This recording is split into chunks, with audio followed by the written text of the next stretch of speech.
Hello and welcome to the Oddschecker betting show. It is finally time to do our Ryder Cup preview. I'm your host, George Elek. I'm delighted to be joined by Oddschecker's very own golf tipster, Niall Lyons. And welcome to the Oddschecker betting show to Dave Tindall. Big signing ahead of the big weekend in Italy next weekend.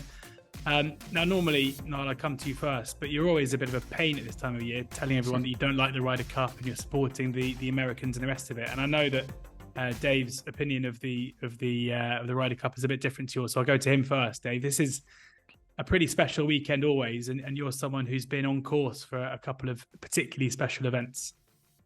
Yeah, I was very lucky to be at Medinah in 2012. So I think that was probably the best sporting event I've ever been to in terms of just the drama and the kind of story that unfolded. And I'd backed Europe to win 14.5, 13.5, which was such a fluke in the end. It sort of relied on Tigers, all these tournaments, and Tiger just sort of jacking it in against Molinari. It's been quite a good event for me. So yeah, I think I've got a higher opinion of it than Niall. That doesn't sound too hard, to be honest, is it? No, you were heartbroken. I was in Carton House for that Ryder Cup on a golfing weekend, and I had backed the Americans. So I was in the clubhouse after the round of golf, giving a stacks, thinking it was basically home on a boat that evening. And then when Europe were making all the putts and the clubhouse was beginning to get really rowdy, we were sitting in a corner. I had managed to persuade the few folks that I was away with to back the Americans too. So it was a very quiet corner. And then once Europe won, a few guys came over with 4 pints of Guinness, said, just commiserations, whereabouts in America are you from? I was like, we're only cheering on with our pocket here. If you'd been keeping a closer eye, I think the Americans touched 1 to 33 in running on that last day, which is just crazy, isn't it? Yeah, unbelievable. What had to happen for it to turn? The idea, Niall, of being a mate of yours, which I am, playing a bit of golf with you, which I do, and you managing to get me on board the Americans for Medinah weekend, and therefore sitting as a European Ryder Cup fan, cheering on the Americans for what was one of the greatest weekend of sport. I don't think I'd ever speak to you again. I think that would be us done.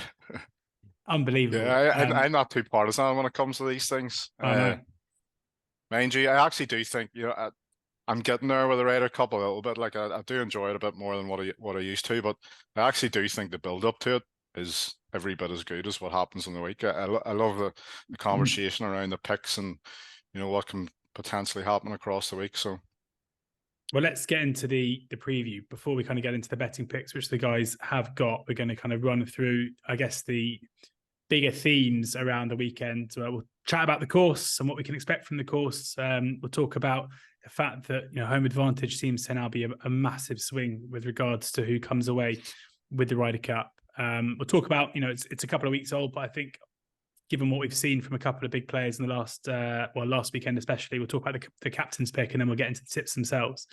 So kicking off with Marco Simone, and Niall, I remember when we did the preview ahead of Paris at Paris National 4 years ago, you were pretty bullish in saying that in terms of a core setup, Paris National was not going to suit the Americans at all. Where do we sit? This is obviously a big case is always going to be course fit. Where does Marco Simone for you fit in with regards to the two teams that are going to be fighting it out next weekend? Yeah, I was quite strong at that time in Paris National that, the betting was the wrong way around simply because of the course. I think this time around there's not going to be much separating the two teams in terms of course setup. Now I have read that the course has been slightly tweaked to maybe suit the Europeans. That the Americans are slightly better from 150 yards and in, and they'll maybe rely upon data like that. But grow on the rough like they did at the Golf National. This is a different European team, a lot different than what turned up in Paris that week. They have a lot more bombers in the team now than what they ever did. For example, Nicolai Hojgaard and Louis Aberg as well. that this is a really strong team for Europe off the tee. And I think they'll need to utilise that. They'll need to utilise their length off the tee. You look back to the Italian Open in the last couple of years, obviously, won by Nicolai, Meronk, and McIntyre. And all three have been really strong off the tee. Meronk and Nicolai both ranked first off the tee in those 2 weeks that they won the Italian Open. So long game is going to be really important. They both ranked first tee to green as well. So you can definitely conclude that it's going to suit tee to green experts. The par 5 finishing hole with water on the left is going to be fantastic for any matches that go the distance. That's one that really stands out, and let's hope that a right few of those matches go the 18 holes just simply because of that. You know, you look at even McIntyre's winning back in 2022, he ranked 19th off the tee, but in behind him were Fitzpatrick and McIlroy, two absolute ball busters. So in terms of the way the course is set up, I think the two teams are very similar in their games off the tee, and I don't think there'll be a huge advantage to either this time around. Dave, it's, you know, 4 years ago in Paris, it did feel like the course was almost one of the stars of the show. I think everyone watching on TV kind of fell in love, especially because the water holes. Do you think this is going to be as good a venue for the Ryder Cup? Yeah, I think for spectators as well, I think sort of the topography is good. It's quite high up, isn't it? So you've got spectacular views. You can see, you know, some landmarks in Rome in the distance. So yeah, I'm with Niall in terms of I don't think it's so much the course itself, the home advantage. It might be more the intangibles like the crowd, because it does make a difference. I mean, if you go, although I'm about to sort of argue against that now, but if you go back to Medinah, seriously, some of the stuff that the American fans were shouting was just vile. They were shouting about Seve and stuff, and it was absolutely horrid. And it's almost, if you go too far, that can be a negative. You know, I think Europe thought, well, we're not having that. You can't be saying that once one of our legends. But overall, I think, you know, the crowd definitely does make a difference. I was speaking to a colleague and friend of ours, Matt Cooper, sort of Niall knows him well, about the Solheim Cup, which is this week. Because I was looking at the home record of the teams there, and the last 8 Solheims, it's 4 home wins, 4 away wins. Whereas the Ryder Cup, it's 7 home wins, 1 away win. So it's become a real big thing. And the 1 away win was, you know, touched 1 to 33 in running, didn't it, to go to the home side? Yeah. So. Yeah, so it's become a massive thing, I think, home advantage. And it can be the course to some extent. Europe will do what they can to sort of help it with all the clever data that they've got. But certainly in terms of the crowd and just knowing the course as well, because 6 of the Europeans have played it and actually got good records there. You've got McIntyre have won there, Højgaard's won there. You've got Fleetwood and Matt Fitzpatrick have been runner-up there. Rory's played it and come 4th, I think, Hatton 8th. So you've got half the European team have played that course and done well on it.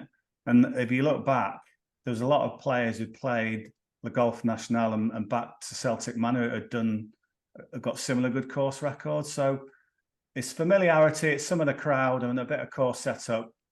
You probably know I'm going to go when we talk to who I'm going to tip. But yeah, I think it's a big... You put them all together, you've got quite a bit of an advantage there, I think. Yeah, and it's not just the fact, you know, 7 of 8 now that have gone to the home side in recent years in the Ryder Cup. It's also the manner of victory. Like if you look at the last 3 in particular, given how the popularity of the Ryder Cup has grown over the years, it's now become an absolute beast within the world of sport. The last 3 haven't really been very competitive at all. They've all been won fairly early on Sunday, if not before. You know, it was 19-9 to the States, Whistling Straits. Last time, 17.5, 10.5 in Paris, and then at Hazeltine, 17-11 to the Americans. Like that, we haven't since Medinah had a proper Sunday afternoon kind of slugfest. Do you think that could be the case again here? That if, you know, it will home advantage to go to the extent where Team Europe could ease a long way clear? I don't know how I'm going to ask you that without giving away your outright pick, though. Yeah, see at the minute, I'm not even totally sure of what way I'll go in the outright. It's one it's a hard decision. But yeah, as we've said, home advantage is only twice since 1997. has an away team won, which is incredible. But as you say, the data they've got to go on, these guys could try and, tweak an edge, like, what I mean, which they could, but certainly on paper, this is one of the closest matched Ryder Cups, I would say, in recent history. And also the course as well, as I've mentioned, it looks like it's very hard to separate the two on either side. So yeah, I'm hopeful of getting a really close match this time. Fingers crossed. Let's look at the captain's picks, which of course dominated the headlines a week or 2 weeks ago, depending on which team you're looking at. Luke Donald, Team Europe's captain, selected Ludwig Aberg, the hottest property or young property in golf at the moment. Tommy Fleetwood, Nicolai Højgaard, Shane Lowry, Justin Rose, and Sepp Straka. It kind of felt like 6 or 7 had to go into 6 there, with the Italian Open winner Adrian Meronk missing out and kind of releasing a statement afterwards expressing his disappointment in doing so. And then for ZJ, US captain, it was Sam Burns, Ricky Fowler, Brits Koepka, Colin Morikawa, Jordan Spieth, and Justin Thomas.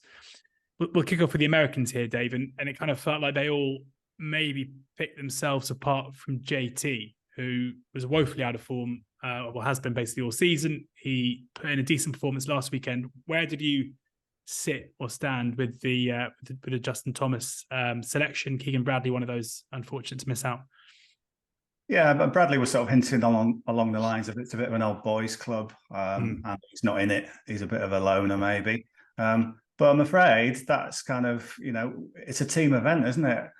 A lot of it is dynamics and, the team being greater than the sum of its parts. So you don't just pick what look like the 12 best informed players and that's the end of the argument. You look at bigger things than that. And obviously JT is massive in the dressing room. And I know people can get a bit, well, I can't cope with that. I need stats to back, golf is, there are things like that, the mental side of it and these added extras, intangibles. So I thought JT was a perfectly fine pick because, I don't know, there's kind of out of form and out of form. It's not like he misses when he swings and I missed that one. It's like 15 on a hole or something. It's a bit more subtle than I think people were making out. And if you look now, his last 2 PGA Tour events, he's come 12th and 5th. Is that a player out of form? So I know the 5th has come since he got a pick, but then that maybe was part of why he came 5th, because he's had to knuckle down, he's had to work hard on his game. And to be honest, a lot of the Americans, I'd be slightly concerned they haven't played much recently. So Thomas has played and come 5th, the Fortinet. So I was fine with it. I know I can see the argument if you're Keegan Bradley and a couple of others that you'd be a bit gutted. But if you're trying to win that cup, JT, who was the top scorer in Paris in and away Ryder Cup last time, I thought it was fine. I had no problem with it. Yeah, I was actually looking at the birdie or better statistics as well a couple of weeks ago. Can't remember exactly where he fitted on it. I think he's around 30th or between 30 and 40 in the PGA Tour this year. And there was only, I think, 5 or 6 of the American team above him, and the rest were actually below him.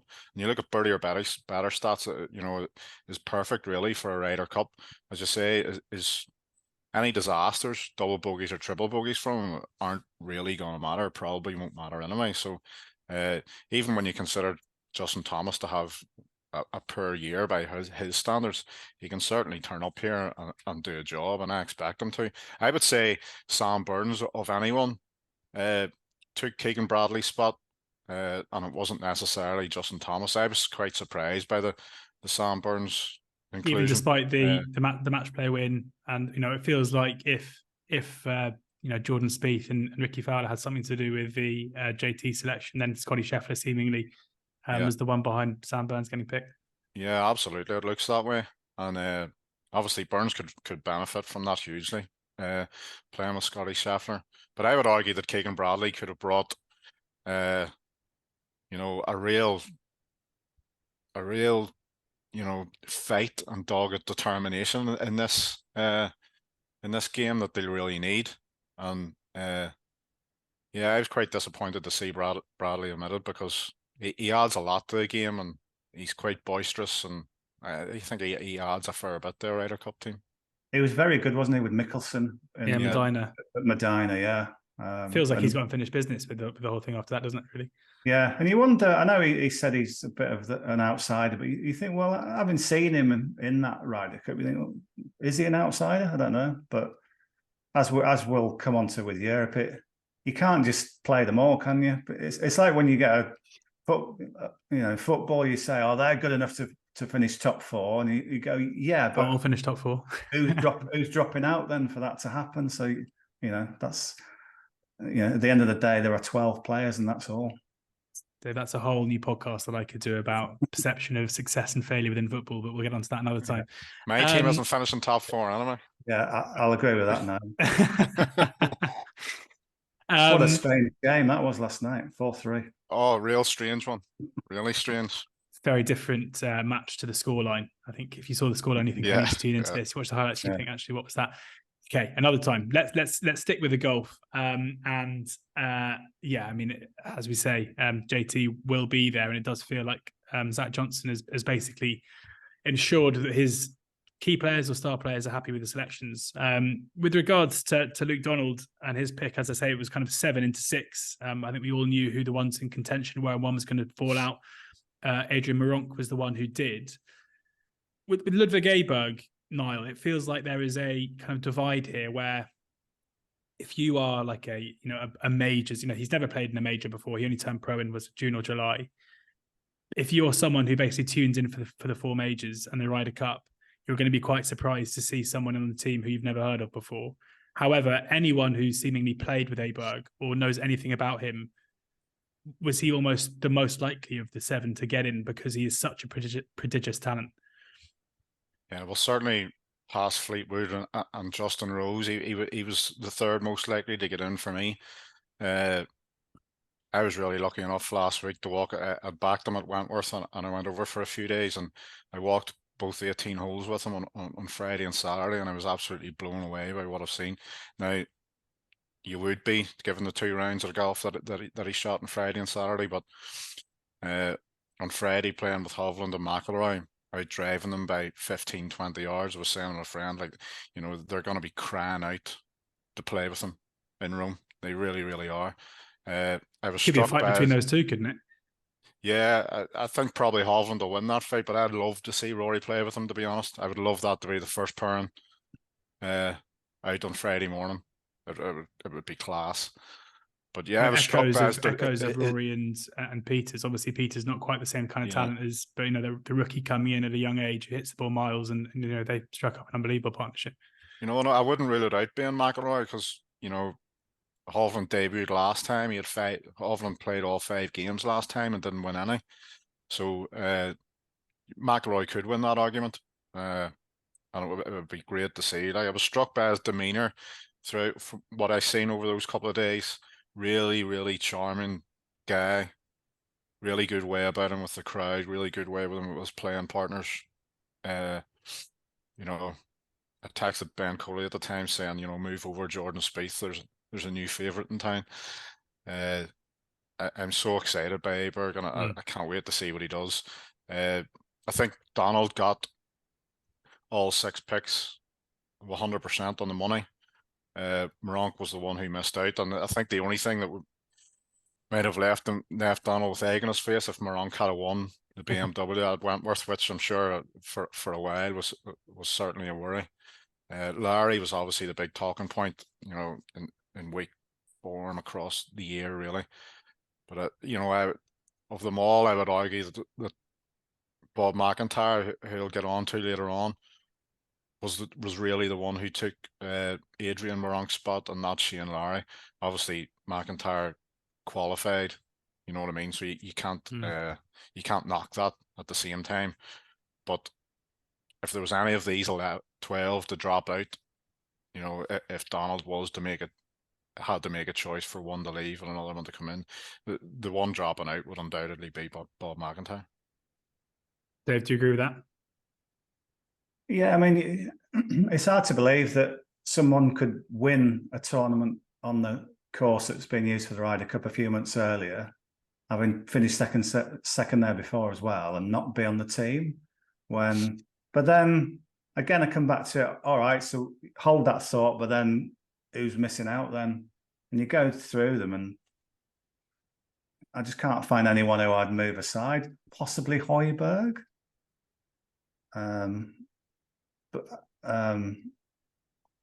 Højgaard even. So watching too much bloody Man United. I support Liverpool, just for the record.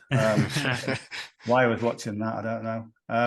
So yeah, it's difficult to who you would have left out. I suppose, I wonder if Niall would have had a different opinion if he'd watched Højbjerg play on Sunday, and whether that does mean anything, because under the cosh in a big event, he's kind of come up a bit short there. Does that just show his inexperience, and maybe is that a slight concern?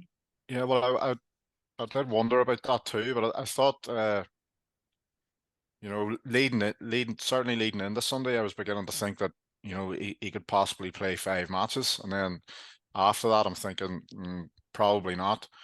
But I don't think the change in conditions helped him on the Sunday there at Wentworth. You know, the sun was splitting the trees for 3 days previous to that, and then it all of a sudden got cold and windy and rainy over the final day. And of course, the 2 that he played with, I think they all brought each other down that final day. So you know, it's only 1 round of golf at the end of the day, and I don't think you can read too much into it, especially because he's so inexperienced. You know, to lead, you know, the flagship event comfortably after 3 days, I think was a big enough feat in itself, and I think obviously there'll be better days ahead of that. So I think it just could maybe make Donald's decision that he doesn't play 5 matches and possibly 4. There's also like a precedent, I think, for top players going through a bit of turbulence before kind of hitting the heights. Like, you think back to, you know, even at different times of their career, you think back to Scotty Scheffler, who led the PGA Championship early on in his major career and kind of threw it away when Colin won. You think of the way that Cam Smith bounced back after, you know, the Masters defeat by winning the Open. Jordan Spieth obviously had a few occasions early in his career. Like, it feels like for Højbjerg, if he's going to be in contention, surely the learning off that Sunday is going to be massive. And if he is standing over, you know, if he's got a singles game, which is going to be crucial to turning the Ryder Cup, you probably learn more from blowing a lead in that kind of style than you do from coasting to victory. So, you know, maybe this is just me having Team Europe tattooed on my arm that is making me say that stuff, but we'll see when it comes to the weekend. There's got to be an element as well that get them in early, blood them early, because, you know, you're looking down the line at future Ryder Cups. And is Meronk 30? Meronk's a little bit older than you think, isn't he? So maybe in a sort of bigger picture, maybe that could have. Yeah, he's 30. Yeah, that could have maybe just helped as well. Yeah, for sure. Well, let's get into the actual betting side of things. We've been talking long enough around it all. On the oddschecker grids, you can see that USA, the price varies from kind of 21 to 20 with Sporting Index. We're really sticking their neck out and making their views pretty clear, to as short as 5 to 6 with Bet365. Europe 5 to 4 with Paddy's, Betfair, Betfred, and LiveScore with the draw 12 to 1. Now, you've already said you don't really know where you're going here, so I'll come to Dave first. Dave, who are you putting up for to win the Ryder Cup? Yeah, Europe, and decisively. Yeah, it's very easy, isn't it? At the time when you're watching, this is the whole thing with the Ryder Cup. But you're in such a bubble at the time, and people end up saying daft things, especially the players themselves. You know, Rory will come out and say that's the best week that's ever happened in the history of mankind, and they'll just go crazy. And it's sad at the time. You think, yeah, well, but then you step back from it a bit and you think, well, that was a bit much, possibly. So I think when we watched America win at Whistling Straits, there was all this talk of, oh, you know, look at these lot now. This is a generation that they're going to blow this thing apart for years to come. But as that kind of fades into the distance a little bit, here's a quiz question, right, for you. In that Ryder Cup at the time, John Rahm was world number 1. What was the next highest ranked European player in the world rankings? Or just, you don't have to name him, just give me a number. Oh, a number? Or you can say the player and the number if 8. you want. 13. Yeah, 14. We didn't have another player in the top Wow. Who Yeah, was it? so Rory was Rory. 15th, Hovland was 14th. So you forget that we went into battle there with a team that weren't doing it. So Rory down at 50th, Yeah, yeah. that's at the lowest he's been in like ever. So the away, you're playing on away turf with a team that clearly wasn't anywhere now. I mean, you look at the world rankings this time. We've got McIlroy second, Rahm third, Hovland fourth, Fitzpatrick eighth, Hatton 11th, Fleetwood 14th. So it's very, very different to back then. So I'm disregarding what happened. I mean, we've had Liv as well, haven't we? Liv has clearly had an effect on the American team. I'd say more so than the European team, because I can say we. Can I say we? Yes, I can say we. Yeah. We've lost kind of players who were getting on a bit, who were coming towards the end of their Ryder Cup careers. So we needed new blood. And I know DJ's a young buck, but clearly they would have wanted him here. They've got Koepka, but then there's others who might have been sort of ready for this. Sort of Taylor Gooch might have been ready or in a better place than, say, Sam Burns to be on this team had he stayed. So that splintered it a bit. And it's just that I can't get away from the fact that the Americans haven't won since 1993 on European soil. And that was their only win since 1981. I mean, it's terrible. If you back the Americans as favourites on European soil, it's just a poor strategy. They've not had it all the time, but when I look down at the betting, when they have been favourites, I think that there's 3 times maybe this century, and they've failed every time. So I just think it's a poor strategy to back the away team when they're favourites, and especially the Americans. The Americans on home soil seem to have got it sussed. They always seem to win now on home soil, Medinah being a sort of freak exception. But away from home, don't know what it is, whether they just don't travel so well as a team. I mean, individually, they can go to other parts of the world and do well. But as a team, I don't know quite what happens to them. But all you can go on is the record on paper, and theirs is appalling for an away team. Imagine back in another sport, a team at that price that consistently never won away. You wouldn't, would you? You just wouldn't do it. So I think Europe. I know you're a man for the trends, Dave. You see, I am, yeah. You know? Yeah. But I don't know. I'm like slightly on the other side. Like I was shouting from the rooftops that 7-4 and 15-8 Europe, 5 or 6 months ago was an absolute silly price, and I do think the betting's about right now. But I'm still kind of on the fence and thinking that you mentioned plenty of European Ryder Cups that the Americans haven't performed in, but I think they might have one of the best teams, or a lot better team now than what they've had on other European soil Ryder Cups. And even if you look to just to counter your argument a little bit, you look to the last 3 months, total strokes gained over the last 3 months. Rory and Hovland are top of that list, but the Yanks have 8 of the top 11 golfers. It's 8-3 in USA favour in strokes gained total over the last 3 months, and it kind of looks similar over the last 6 months as well. But where have they done that? All on American soil? That's what would be almost. They say there might be a bit of Scottish Open in there, but I don't know. I get that, but I do think obviously the setup in Paris was a big influence in a result like that, and I just don't see that the same way around here in Rome. What about Gleneagles and Celtic Manor? Because I always think it's the same argument that's put forward. Well, yeah, but it's going to be different this year. Look at them. Look at all the stats and their world rankings, and it doesn't happen. Yeah, I get you, but I'll go into this later on as well. I think Europe have a serious. This is quite harsh, but seeing especially as he qualified, but I think they have a serious weak link in Bob McIntyre. People might label that upon 1 or 2 American golfers coming here as well, but I don't see it that way. I I think the betting's about right. That's why I'm sitting on the fence in terms of an outright bet. Maybe I'll make a decision over the next couple of days. But at the minute, seeing you were 8-13 a number of months ago, I think when USA goes slightly odds against, that's enticing me more than anything.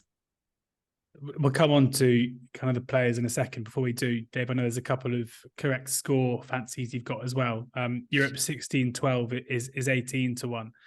And we've also got Europe 15.5, 12.5, which is 16-1. Both of those with live score bet.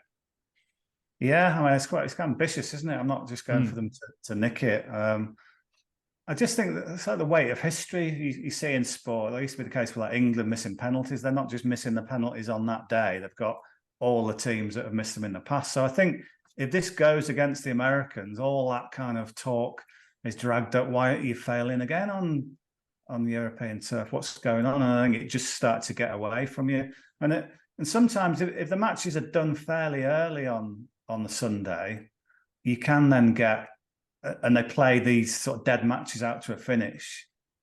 What's the motivation there for the American team? There, some of the guys down the bottom of the order, they just sort of want to get off the course.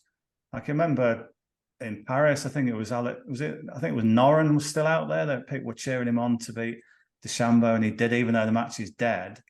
So I just think the score it can look tight for quite a long way for the first few days, and then it can just maybe get away from you. So I think the advice would be to always back a couple of score lines, because you can feel yourself so unlucky if you miss out by one guy missing a tiddler or being conceded. Or you could go on the handicap, I guess, when we see those markets. And I'd have Europe to win by 2 or 3 margin. I always think, is that mathematically possible? But whatever it is, I think the Europeans might win this handily. So yeah, I'm against you there, Niall. Just one for the trends as well, Dave. The correct scores, only 2 of the last 15 renewals have ended with no half points, like a 14.5, 13.5. Only 2 of the last 15 have resulted in a straight 16-12. There's always been a half point in the scoreline in 13 of the last 15. I'll put that down as a silly trend, though. Yeah. Unless you can back it up with hard logic. Yeah, I can't. Yeah. At Hazeltine, I'd Dutch the 2 17.5, 10.5, 18, 10. And after USA had won, it had basically won. The bet had won. And then out of nowhere, Martin Keimer just decided to just absolutely fly home against Matt Kuchar in the last 5 holes when the Ryder Cup was lost and beat him 1 up on 18. And that's one of my worst ever beats. I remember sitting there being like, what has just happened here? Like the thing's over. What are you doing, Martin? Last time he played good golf, I think. Right now, time to look at the players in themselves, and we're going to kick off with the top event point scorer. This is up on the oddschecker site. Scotty Scheffler is the 17-2 favourite, as short as 13-2 elsewhere. That 17-2 is with Bet Goodwin and QuinnBet. Rory McIlroy, second favourite at 9-1. Patrick Cantlay, 12-1. John Rahm, 12-1. Victor Hovland, also 12-1. 14-1 for Xander Schauffele, Morikawa, Koepka, Fleetwood, all 16-1, 20-1 bar those, including Spieth, Hatton, Homer, and a few others. And one you like here, Dave, both in the top event and also top European. Yeah, John Rahm. It's pretty an amazing pick, isn't it, John Rahm? But it depends. 12-1 winner would be pretty amazing. Well, yeah, the prices are, to be honest, okay. I think basically, if you're going to nail my colours to Europe, then obviously I think one of the overall event scores will be a European, and it's definitely John Rahm. If you look back to Paris, at the time he was world number 8, he only played 3 matches. You sometimes think Rahm's been maybe going a bit longer than you think he has at the absolute top level. But then he was a little bit sort of nervy on that occasion. He didn't win his first 2 matches. Then he played Tiger in the singles and won that. He held a long putt, didn't he? Yeah, which is a bit of a turning point, because at the time it wasn't like, it was a great time for the Europeans and they were winning and everything, but he wasn't quite part of the party. So I know beating Tiger again, you've got to sort of almost remind yourself the context of the time. You think, he beat Tiger, but Tiger got no points in that Ryder Cup. 2018, which is a bit weird, isn't it, since he won the Masters not that long after. But yeah, so I think that was a turning point for Rahm. I think he needed a sort of iconic kind of scalp to take, and what bigger than Tiger's. And then you move on to Whistling Straits, and he becomes Europe's top point scorer with 3.5, one of the very few successes that week. Teamed up with Garcia, obviously that won't happen this time. But you look at him now, I mean, now he's just absolutely incredible, isn't he? You know, he's won a couple of majors. He had that burst at the start of the year when I think he won 3 in a row, and then maybe 4 out of 6, 4 out of 7. And he's gone a little bit more quiet since the Masters. But I think what we have seen of him in recent times, he's had these incredible bursts of scoring. And I just think that's sort of perfect for a Ryder Cup, where suddenly you get on a bit of a roll. He can suddenly, say, contrast to Aberg, who got kind of stuck in the final round at Wentworth. Rahm had a few sort of poor starts and just kind of bludgeoned his way through them and got hot again. So I just think he's so, just the presence of him, he's such a leader, isn't he? Just such a sort of intimidating figure. I think he can absolutely lead the charge. I think Rory's maybe just, is his back completely right? He's just sort of gone off a little bit.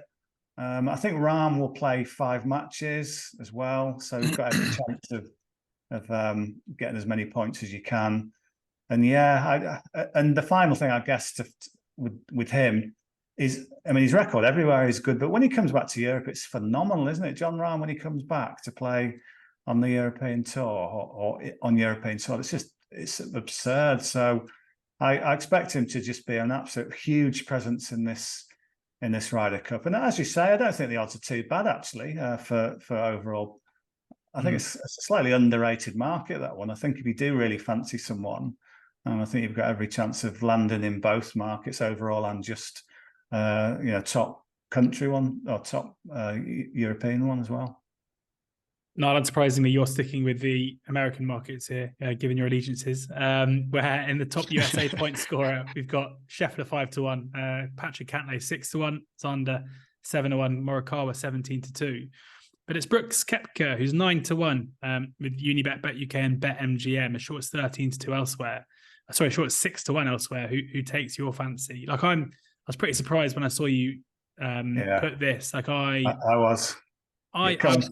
I'm a bit in Paris. Yeah, I'm a bit in Paris, looking at Brooks Koepka and thinking he would rather be anywhere in the world than here. And why isn't that going to be the case this time around? A lot of it for me is to do with the price. I think 9-1 that's out there is just a little bit too big. Obviously, he arrives here with a 50%. A 50% win record in all of his matches. He's averaged 4 matches across the 3 Ryder Cups that he's played. He's won 50% of those, and that's pretty good. I think McIlroy has exactly a 50% record as well, maybe just over 50%, and Justin Rose, I think, is out front in terms of Europeans. But Koepka's got a very decent record, and I'm always one, if you're looking to a top country bet in particular in this, that you're quite confident he can win a singles, and I think Koepka is quite a intimidating character in the singles, and anyone would do well to beat him. He's had 3 singles matches so far in his career, and he's won 2 and he's half the others, so he's unbeaten in the singles. But I just think, obviously, I do think Scheffler will go with Burns. I do think Burns is a slight weakness, and I don't know, a lot rests on that as well. I think the decision by Zach Johnson that if Scheffler and Burns are paired together and they don't get the points, then on their heads be it. I think it'll be a big negative if they don't get any points. But there's not a whole. Obviously, you've got Cantlay and Schauffele as well, and is Justin Thomas going to be used as much as what he usually is? He's played 5 matches. Once, and I think 4 matches the other time that he's played. And Jordan Spieth often plays 5 matches. But in terms of the rest of them, they've got 4 rookies who will get max 3 I think Koepka has every chance of getting 4 and maybe 5 this time around, just given the golf that he's played this year.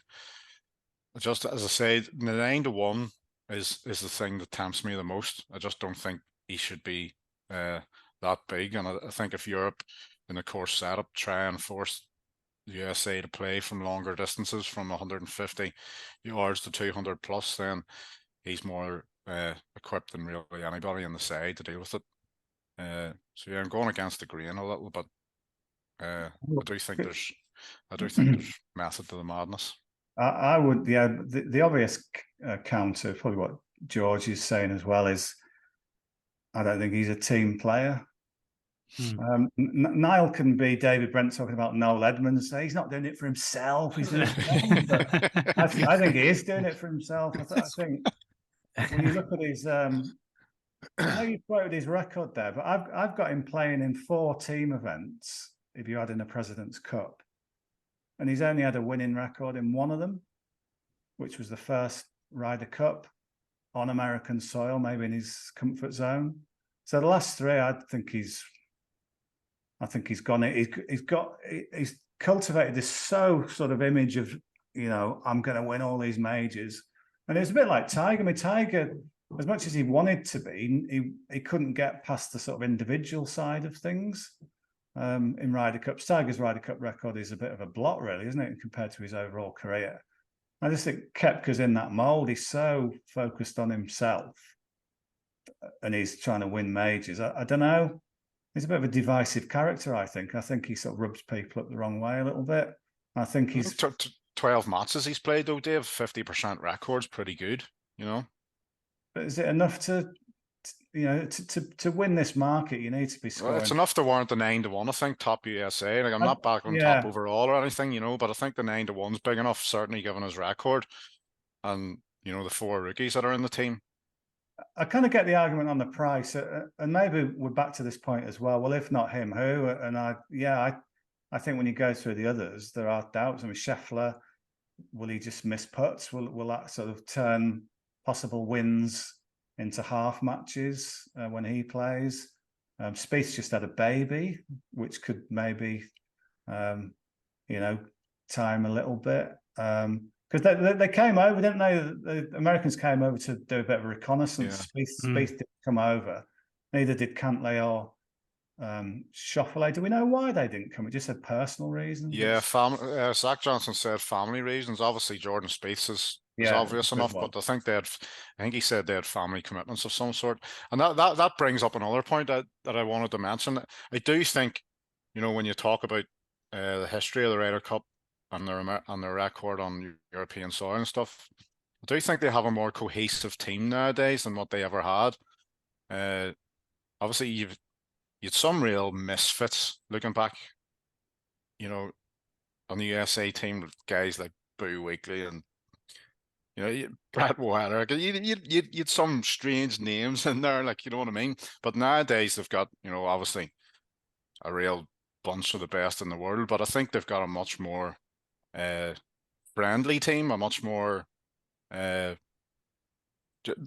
all friends, you know what I mean? Maybe Brooks Koepka might not be, really in that fold, but nevertheless I still think he's quite popular, and I quite like Koepka myself. But does that not make Mickelson and Woods kind of divided the team down those years as well. Like, and I definitely think, even looking at the photos there from Rome, of all sitting around drinking and having wine and stuff, it's not something that you would have seen back in the late 90s and through the 2000s. I think we need.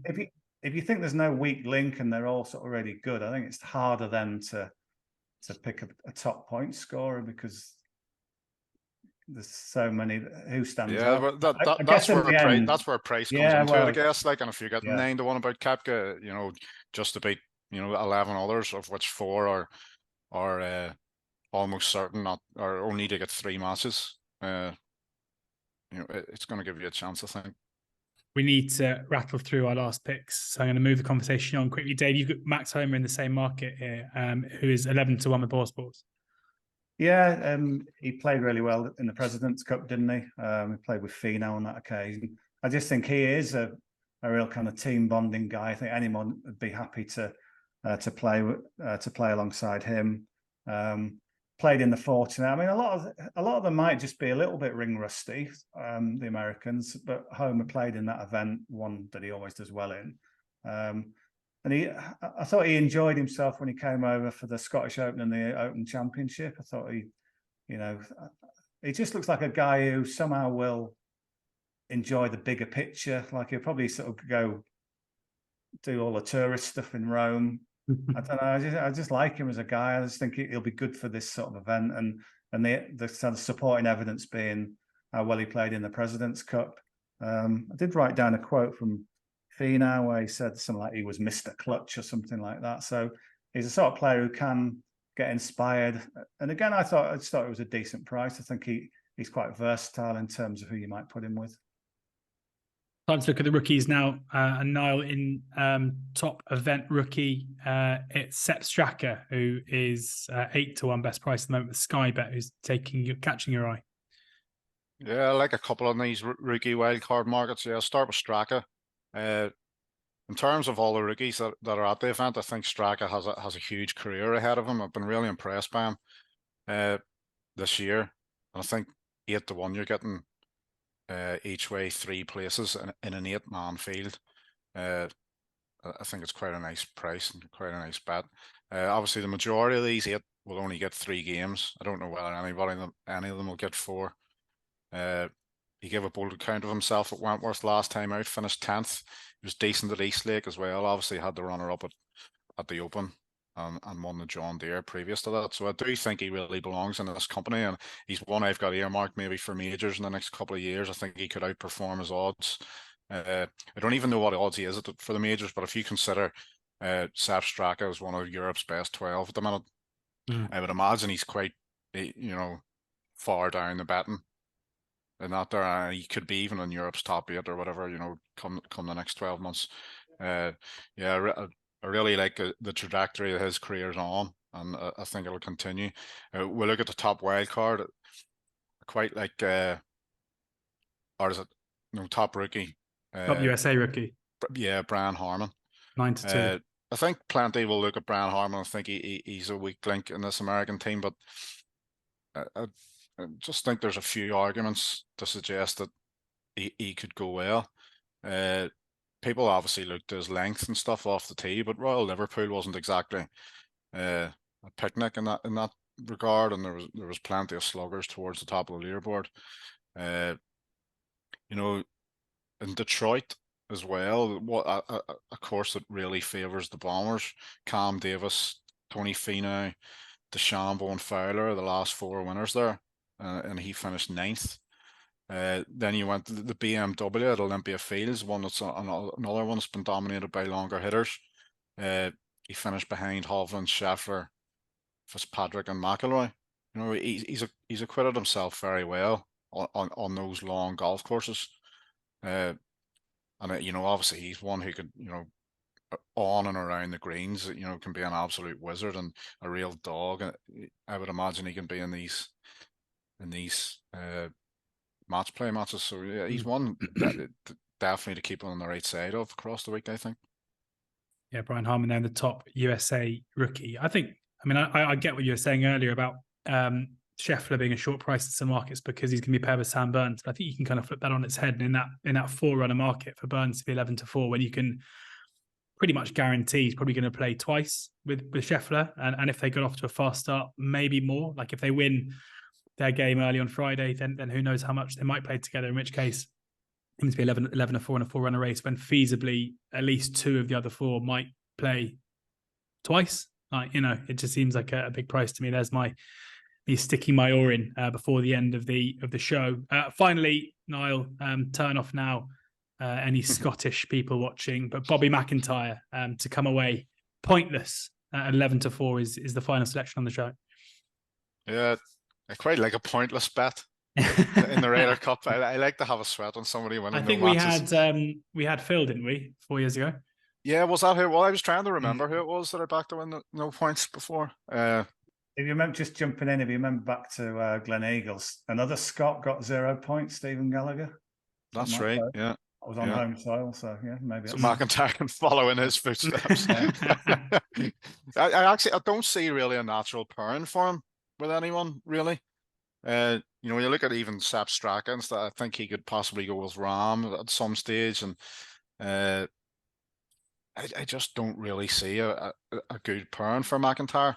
Now, you look at the stroke. I mentioned the strokes gained over the last 3 months, and you look at the strokes gained over the last 6 months and 12 months. This makes really, really poor reading for Bob McIntyre. He's comfortably the bottom of the list of the full 24, but by a long, long way. Over the last 3 months and 6 months, just to name a few who are above him: Adrian Dumont de Chasseur, Paul Casey, Romain Langasque, Jordan Smith, Juice Luton, Alex Noren, Adrian Moronk. All these guys have gained more strokes over him over the last 3 and 6 months, which is quite alarming, I think. And you take in the fact that he doesn't really have a natural pairing in the team. I think he could struggle, and I think he's the favourite out of the 24, only to play 2 matches.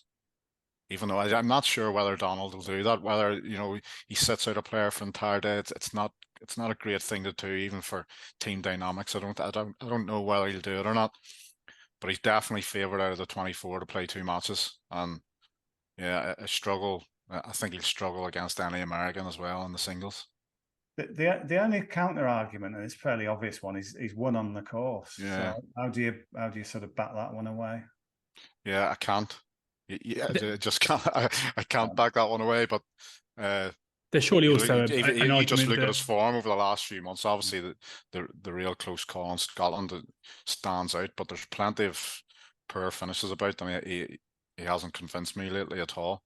Also, the course setup for these events compared to in a kind of stroke play event is obviously different. Like, they want players to basically score well in match play events, and so therefore for Bobby, where maybe with the rough's more penal and there's more of a I don't know, a weighting towards short game, it's easier in a weaker field. But if it's going to be a birdie fest, you have to think up against a lot of these Americans. He might struggle, as Niall says, given his recent record amongst the field. There you go. That is our Ryder Cup 2023 preview coming at you from Rome next weekend. Thank you very much to Niall, as ever, for showing his tips and insight. And thank you to Dave Tindall as well for joining us on today's show. Hopefully a brilliant weekend, maybe a bit tighter than the last 3 coming up in Rome at Marco Simone next weekend.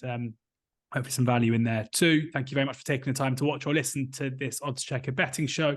Make sure you subscribe to the YouTube channel, where you can find plenty more preview content across all sports over the coming weeks and months. And make sure you download the oddschecker app for the best prices. Bookie offers free bets, Niall's tips straight there as well.